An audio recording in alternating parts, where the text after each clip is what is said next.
നിങ്ങളുടെ favourite shows ഇനി ഒരിക്കലും മിസ്സാവില്ല. ഇപ്പോൾ C5 കാണും നിങ്ങളുടെ ഫേവറേറ്റ് ഷോസ് തികച്ചും സൗജന്യമായി. വിവാഹത്തിന്റെ കാര്യത്തില് മുതിർന്നവരെല്ലാരും കൂടി ഒരു തീരുമാനം എടുത്തിട്ടുണ്ട്. അത് സ്വീകരിക്കുന്നതായിരിക്കും നല്ലത്. എന്റെ ജീവിതത്തിലെ കാര്യങ്ങൾ തീരുമാനിക്കുന്നത് ഞാനാണ്. അതെന്താ ആരും മനസ്സിലാക്കാത്തത്? എന്റെ വീട്ടുകാർ ബലം പ്രയോഗിച്ച് എന്നെ കൊണ്ട് അഞ്ജിതയെ വിവാഹം കഴിപ്പിക്കാൻ ശ്രമിക്കുകയാണ്. അതുകൊണ്ട് അവരോട് സംസാരിച്ചിട്ട് കാര്യമില്ല. അതാണ് ഞാൻ നേരിട്ട് ഇവിടെ വന്നത്. ദയവ് ചെയ്ത് എന്റെ വീട്ടുകാരെ എന്നോട് കാണിക്കുന്ന ക്രൂരത നിങ്ങൾ ഗോപികയോട് കാണിക്കരുത്.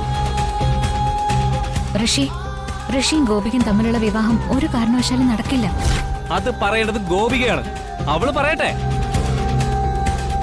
ശരി, ഇനി ഗോപിക പറഞ്ഞാലേ വിശ്വാസം ആവുള്ളൂ എങ്കില് ഞാൻ പോയി ഗോപികയെ വിളിച്ചോണ്ടുവരാം.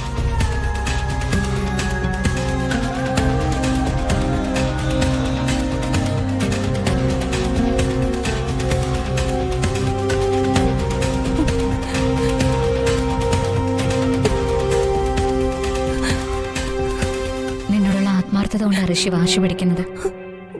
പക്ഷെ തീരുമാനം എടുക്കേണ്ടത് നീയാണ്. നിനക്ക് അവനോടുള്ള ഇഷ്ടം പോലെ തന്നെ അഞ്ജിതയ്ക്കും അവനോട് ഇഷ്ടമാണ്. മാത്രല്ല, ജാതക പൊരുത്തം ഋഷിയും അഞ്ജിതയും തമ്മിലാണ്.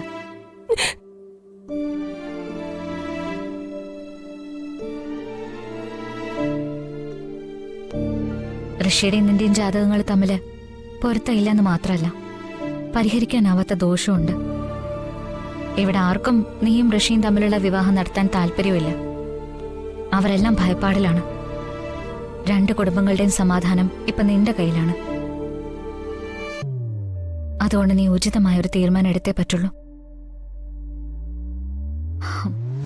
എല്ലാം അറിഞ്ഞൊരു തീരുമാനം തന്നെയാവും നിന്റേതെന്ന് ഞാൻ വിശ്വസിക്കുന്നു. നീയായിട്ടത് പറഞ്ഞാലേ അവനുകൂടി ബോധ്യമാവുള്ളൂ.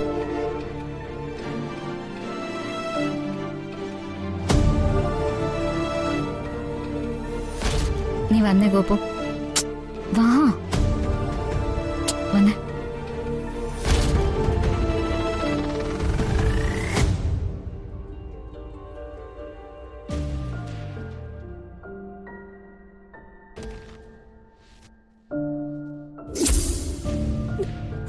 ചെല്ലേ പറയ, നിന്റെ തീരുമാനം നീ എല്ലാവരുടെയും മുന്നിൽ വെച്ച് പറയ ഗോപു. എന്ത് തീരുമാനം? നമ്മള് മുതിർന്നവര് തീരുമാനിക്കുന്നു, ഗോപിക അത് അംഗീകരിക്കുന്നു, അത്രേ ഉള്ളൂ. അത് പറയേണ്ടത് ഗോപികയാണ്. ഗോപിക പറയട്ടെ. ഗോപിക പറയ്. നമ്മുടെ വിവാഹം നടത്തി തരണമെന്ന് നീ എല്ലാവരോടും ധൈര്യമായിട്ട് പറയ്. ഗോപിക, നീ എന്താ ഒന്നും മിണ്ടാ നിൽക്കുന്നേ? ഗോപിക, ഞാൻ പറയുന്നത് നീ കേൾക്കണം. ഇവരുടെ വാക്കുകളൊക്കെ കേട്ട് നീ ജീവിതം പാഴാക്കരുത്. ഗോപിക, നീ വന്നേ. നമുക്ക് ഏതെങ്കിലും അമ്പലത്തിൽ പോയി കല്യാണം കഴിക്കാം. വാ വാ വാ ഗോപിക. ഋഷി, ബലം പ്രയോഗിച്ച് ഋഷി ഇവിടെ ഇവിടുന്ന് കൊണ്ടുപോകാൻ ശ്രമിക്കരുത്. ഞാൻ പറയുന്ന ഋഷി ഒന്ന് കേൾക്കണം. ഋഷിയായിട്ട് രണ്ട് കുടുംബങ്ങളെയും പ്രതിസന്ധിയിലാക്കരുത്.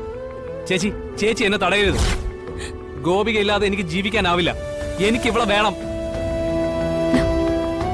ഇവളെ ഇറങ്ങി വരാൻ തയ്യാറാണെങ്കിൽ ഞാൻ ഇവളെയും കൊണ്ട് ഇവിടുന്ന് പോവും. ഞങ്ങൾ വിവാഹവും കഴിക്കും. ഋഷി, ഞാൻ പറയുന്നത്